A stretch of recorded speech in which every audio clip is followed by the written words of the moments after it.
Hey guys, welcome back to my YouTube channel. I'm Angeline Wanjeri. If you're new to this channel, hello, please make sure you hit that subscribe button, turn on your post notifications so that you can get notified anytime I drop a video like I'm about to do right here, right now, today for all of you guys. Welcome back to today's episode of My Take. And first, let me begin by apologizing. I wasn't able to drop My Take episode yesterday, and I have a very good reason for that. Imagine I had tried racking my brain the whole entire weekend, and I kept asking God, like, hey, anyway, God, what am I going to talk about this week, this coming week on My Take? Lord, please give me inspiration. What do I talk about? I even tried Googling like interesting stories in the Bible, trying to get some inspiration. I even went through social media, TikTok and Instagram, and I came back flat. Like I was so empty. I was like, what is going on? So I hadn't gotten an idea of what I was going to talk about until yesterday evening. That is Tuesday evening. Imagine Tuesday evening is when I got an idea based on what had happened, what had transpired during the day. Nothing bad. I'm going to fill you guys in,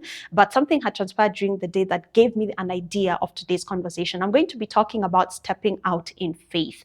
And once that something happened during the day, I was like, hey, this would be something interesting to actually share and to talk about. And then, as though to reassure me further, today morning when I woke up, I have a cousin, but I call him uncle. I call him uncle, though he's a cousin. He sends me the daily word every single day of the week, Monday to Friday. And today morning when I woke up, the word of the day was in direct relation with what I planned to speak about today. It was as though God was trying to reassure me and tell me, you're on the right path. I just felt so good in my heart. You see, you guys, what happens when you involve God in everything that you do? Oh my gosh, it's just like, yes, thank you, God. So today morning I woke up, I did the prep, and now here we are today. So I am really sorry I wasn't able to drop one yesterday. Aki, guys, just extend me some grace. Sometimes I just don't have an idea on what it is I'm going to talk about, and I can't just talk about anything. I have to get inspiration. I have to get, sometimes clarification from God. So just extend me some grace sometimes. So let's talk about what happened yesterday. So there's this project that we are working on. And when I say we, guys, I'm not, when I say we, I mean myself and my project partner. So there's this project that we are working on. And yesterday I received some news, some information based on the requirements that we would need to help carry this project forward. And one of the requirements would need us to set aside a budget for 100K an hour. So I relayed this information to my project partner, who immediately was just like, now where are we going to get 100K an hour surely?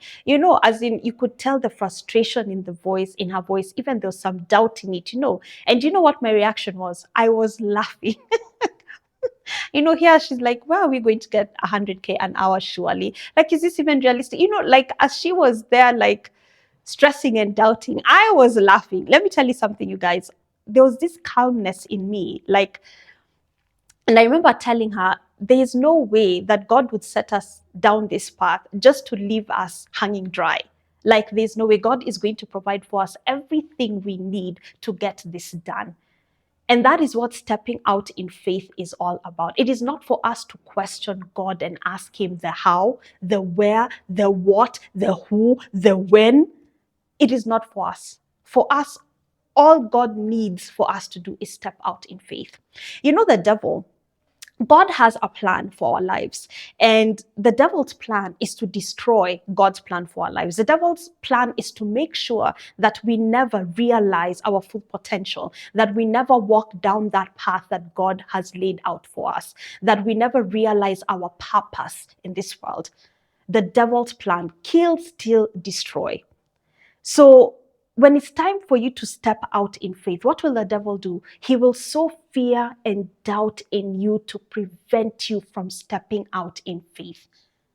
And that is how those questions come in. The who, the how, the where, the when, the how, atinini, what if. That is the devil sowing fear and doubt in you to make sure you do not move forward. You remain stuck. God wants you to step out in faith. He wants you to step out of your bubble. He wants you to step out of your comfort zone. The devil wants to keep you trapped in. That is God's plan for your life. Then there's a devil's plan for your life. Step out in faith. Let's talk about Peter, the story of Peter. That is in Matthew chapter 14, verses 22 to 33. Matthew chapter 14, verses 22 to 33. So let me read this out for you. Immediately, Jesus made the disciples get into the boat and go on ahead of him to the other side, while he dismissed the crowd. After he had dismissed them, he went up on a mountainside by himself to pray. Later that night, he was there alone, and the boat was already a considerable distance from land, buffeted by the waves because the wind was against it. Shortly before dawn, Jesus went out to them walking on the lake. When the disciples saw him walking on the lake, they were terrified. "It is a ghost," they said, and they cried out. But Jesus immediately said to them, "Take courage, it is I. Do not be afraid." "Lord, if it is you," Peter replied, "tell me to come to you on the water." "Come," he said. Then Peter got down out of the boat, walked on the water, and came towards Jesus. But when he saw the wind, he was afraid, and beginning to sink, he cried out, "Lord, save me." Immediately, Jesus reached out his hand and caught him. "You of little faith," he said, "why did you doubt?" And when they climbed into the boat, the wind immediately died down. Then those who were in the boat worshipped him, saying, "Truly, you are the Son of God." When Peter was focused on Jesus, when Jesus told him, "Come," Peter had enough faith to step out of the boat. But the minute he touched the water, he started doubting. He started panicking. The minute he took his eyes off of Jesus and started focusing on the wind, the water, the waves, he began panicking and he began sinking. And that is true of today's world. We are faced with so many trials and tribulations, problems on a day-to-day basis. And the minute we decide to focus on those problems, how big they are, when we decide to take our eyes off of Jesus, we will sink and we will surely drown. But focus in Jesus. Focus on him and have faith. You will float. You will walk on water. And that is what the lesson of Peter teaches us. Do not have doubt. Have faith. Have faith in the midst of all your trials and tribulation, in the midst of all the chaos of the world today. Stay focused on Jesus. You will float. You will walk on water. But if you focus on your problems, you will sink. You will begin to sink just like Peter did. Do not have doubt. Do not allow the devil to start to make you begin questioning how, where, what if, when, what, here. No. Panicking. No. The devil's plan is to distract you from walking the path God has laid out for you. He will do that by sowing doubt and fear in you. Do not let him. Do not let him. Step out in faith. Let me tell you about Esther. I was reading this story today as I was doing my prep, and I even started crying. I started crying and I walked around the house, and I remember telling God, "Thank you, Lord. Thank you for bringing this to my attention, because I needed this message as well." As much as I believe this message is for some of you out there, it was also for me. Because this week I was plagued with doubt over so many things. By the time I was laughing when my project partner was in doubt, trust me, I had experienced it the whole entire week. And I had prayed to God and had said, "Lord, I am having doubts. Lord, I am afraid. Please reveal to me if I'm on the right path." And God did that. So how Esther became a queen, it's a very interesting story, but it's also a very long story. So let's see if I can shorten it. I wrote down a summary, so I'm going to read out that summary for you. But read the book of Esther. It is so, so interesting, and it is so, so powerful. So King Xerxes, and you know these names of back in the day, my goodness. But anyway, King Xerxes was married to Queen Vashti. One day, King Xerxes summoned the queen and she refused to appear. This angered the king, and he stripped her of her titles and privileges and began a search for a new queen. He felt for Esther more than all the other virgin women that had been presented to him, and he made her queen. Mordecai was the man who had reared Esther since she had no mother or father. He was a Jew. Mordecai ended up angering this man called Haman, whom the king had bestowed the highest honor of all his nobles. Mordecai angered him by refusing to kneel before him. This angered Haman, and he convinced the king to allow him to kill all the Jews, and King Xerxes agreed. Now, when I say that God goes before you to make your path straight, this is what I mean, and I want you guys to pay close attention. Mordecai asked Esther to speak to the king and ask him to spare the lives of all the Jews. Esther was afraid because a queen was not allowed to go before a king unless she was summoned. This could actually lead to her death. Then Mordecai responded to her in Esther chapter 4, verse 12 to 14. Let's go to Esther chapter 4. Sorry, guys, there are so many pages here I'd opened. Bear with me, please. Mordecai responded in Esther chapter 4, verses 12 to 14. Do not think that because you are in the king's house, you alone of all the Jews will escape.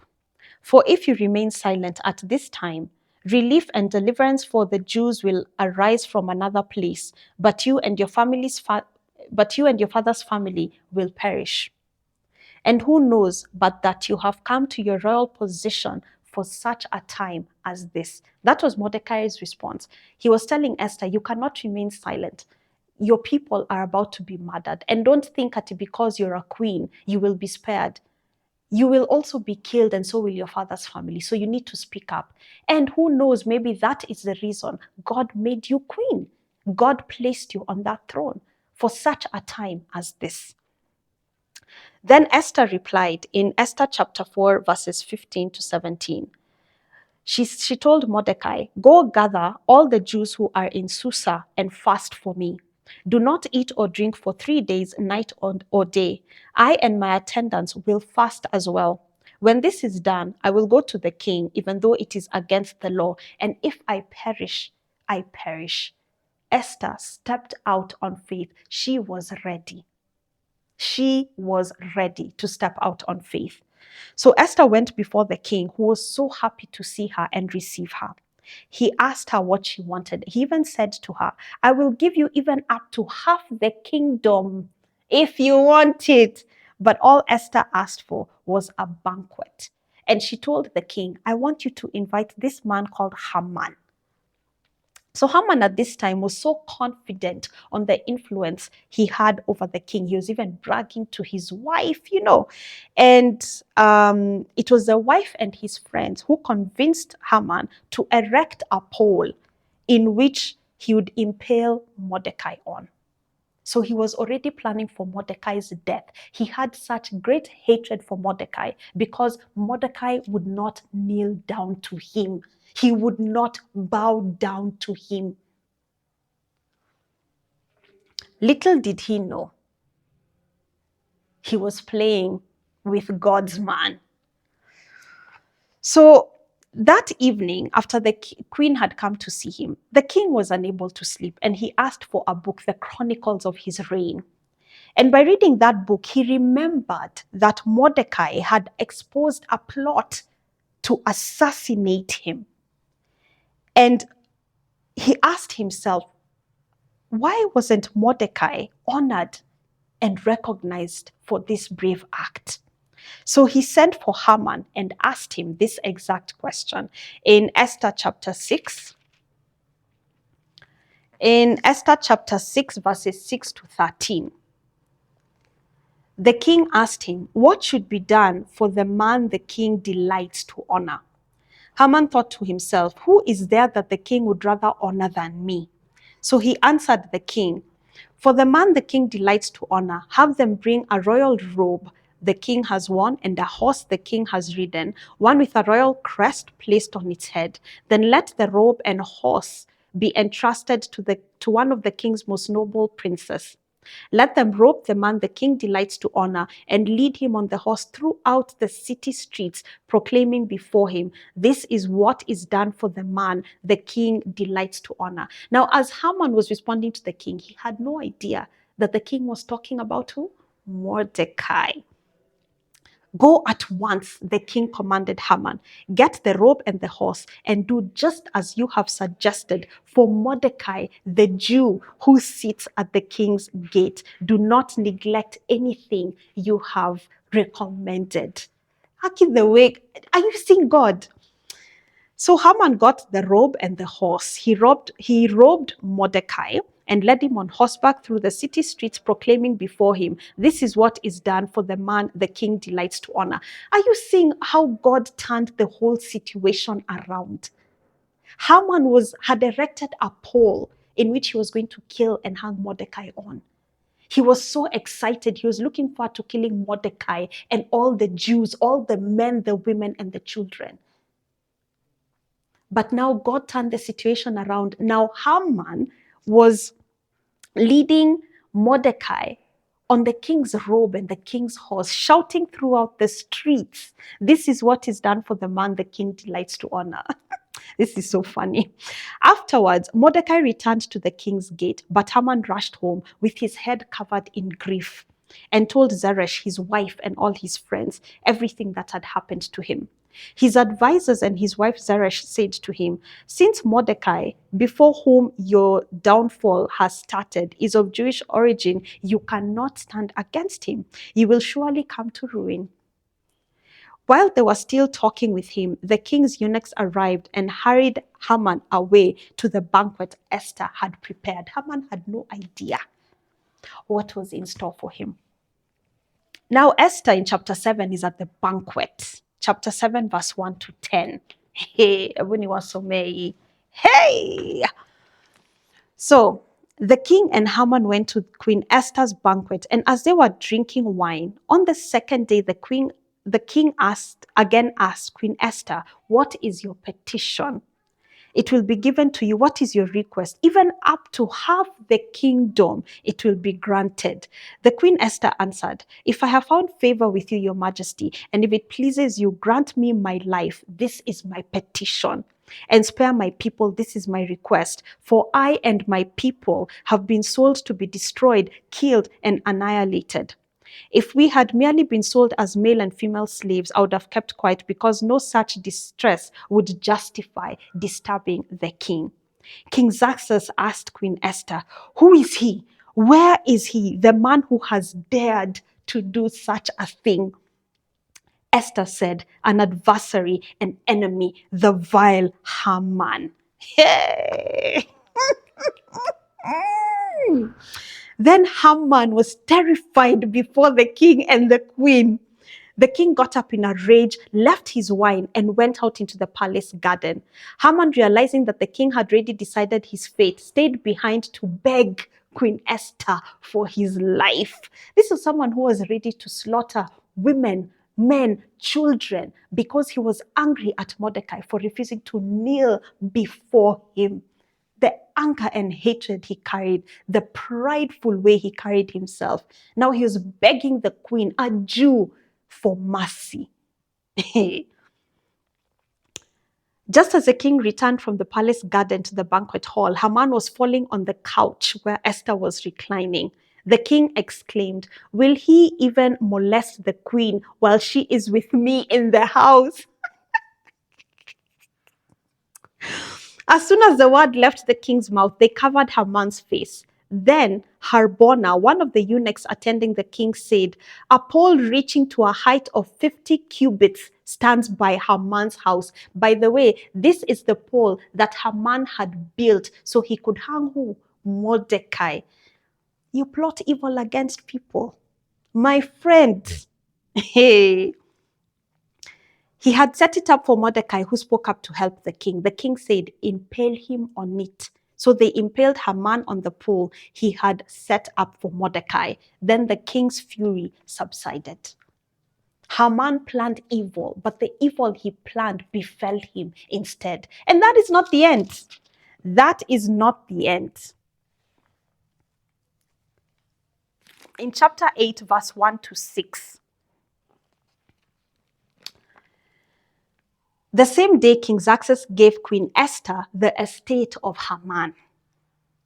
So Haman has already been impaled on that pole. On top of that, King Xerxes gives Queen Esther the estate of Haman, the enemy of the Jews. And Mordecai came into the presence of the king, for Esther had told him how he was related to her. The king took off his signet ring, which he had reclaimed from Haman, and presented it to Mordecai. And Esther appointed him over Haman's estate. Esther again pleaded with the king, falling at his feet and weeping. She begged him to put an end to the evil plan of Haman, the Agagite, which he had devised against the Jews. Then the king extended the gold scepter to Esther, and she rose and stood before him. If it pleases the king, she said, and if he regards me with favor and thinks it is the right thing to do, and if he is pleased with me, let an order be written overruling the dispatches that Haman, son of Hammedatha, the Agagite, devised and wrote to destroy the Jews in all the king's provinces. For how can I bear to see disaster fall on my people? How can I bear to see the destruction of my family? In short, the king granted the Jews in every city the right to assemble and protect themselves, to destroy, kill, and annihilate the armed men of any nationality or province who might attack them and their women and their children, and to plunder the property of their enemies. Power was restored to the Jews, all because Esther stepped out in faith. Stepping out in faith can be very scary, by the way. It can be very, very scary. Esther was afraid. When Moses was asked to lead the Israelites out of Egypt, he questioned God and he was like, I am not a good speaker. Why me? But he stepped out in faith and did as God commanded. Peter stepped out in faith as well. He stepped out of the boat. And his faith, his faith started dwindling after he stepped out of the boat, and Jesus had to rescue him. And that can happen sometimes. You can step out in faith, but in the midst of it all, you start, doubting and fearing and having anxieties and all that stuff. God will still pull you up. But please step out on faith. Step out. Begin. Start. Whatever it is God is placing in your heart to do, whatever thing God is calling you to do, step out in faith and do it. Remember, God says, for I know the plans I have for you, plans to prosper you and not to harm you. There is no way God is leading you down a path of destruction and evil. God has plans for you to prosper you. To prosper you. He wants to see you flourish. He wants to see you reach your full potential. God knows what it is you are capable of. He knows us more than we know ourselves. Do not deny yourself the opportunity to come to that realization, to see in you what God sees in you. Please do not let doubt and fear keep you down.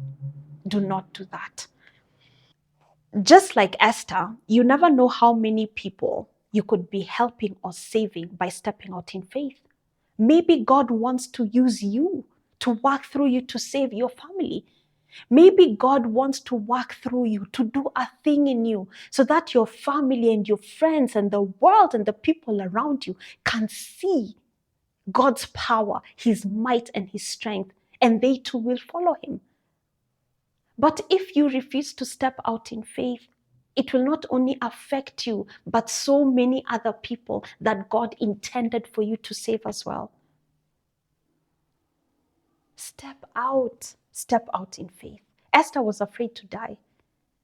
It was a law, do not go before the king unless he has summoned you. Esther hadn't seen the king in 30 days, but she said, liwe liwalo, if he kills me, so be it. But I will not let Mordecai, I will not let my family be killed by this evil man. I have to go before the king. And remember, Mordecai told you, maybe it is for that reason that God has placed you on the throne. Maybe it is for that reason that God chose you. And the minute Esther showed herself before the king, she was afraid that the king would be angry. But the minute he saw her, he was so excited. He received her so well and even asked her, what do you want? If it's half of the, is it the world? He told her, if it's half of the, he said, if it's half of what? If it's half of the city, I will give to you whatever it is that you want. God had already prepared. God already knew that an evil man called Haman will try and wreak havoc, will try and destroy Mordecai, will try and destroy the Jews. But if I place Esther here, this and this will be done. By placing Esther on the throne, God thwarted the evil plans of one man called Haman. So let me tell you something. When God has called you to do something, he sees something in you that you might not see, but he knows this is the one. She or he, you have the heart that I need. You have the mind that I need. You have the talent that I need. I need you. Do not let all that be in vain. There's this quote that I read.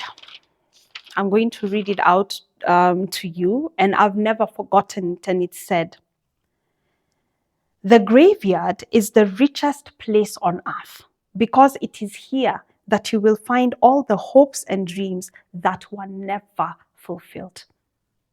And how true is this? So many people have died without realizing their full potential. So many people were too doubtful, too afraid. Some didn't even bother trying. Some allowed the devil to lead them down a dark path. They never got to realize their full potential. They never got to fulfill God's purpose for their life. Don't be that person. Do not die before knowing why God placed you on this earth. Do not die before doing that which God has called you to do. Do not let fear and doubt rob you of your destiny. Do not. And please remember Isaiah chapter 45, verse 2 to 3. I will go before you and will level the mountains. I will break down gates of bronze and cut through bars of iron. I will give you hidden treasures, riches stored in secret places, so that you may know that I am the Lord, the God of Israel, who summons you by name. Isaiah 45, chapter 2 to 3. Anytime you're afraid, anytime you're in doubt, read Isaiah, or you can read Deuteronomy chapter 31, verse 8. Let's go to Deuteronomy chapter 31, verse 8. The Lord himself goes before you and will be with you. He will never leave you nor forsake you. Do not be afraid. Do not be discouraged.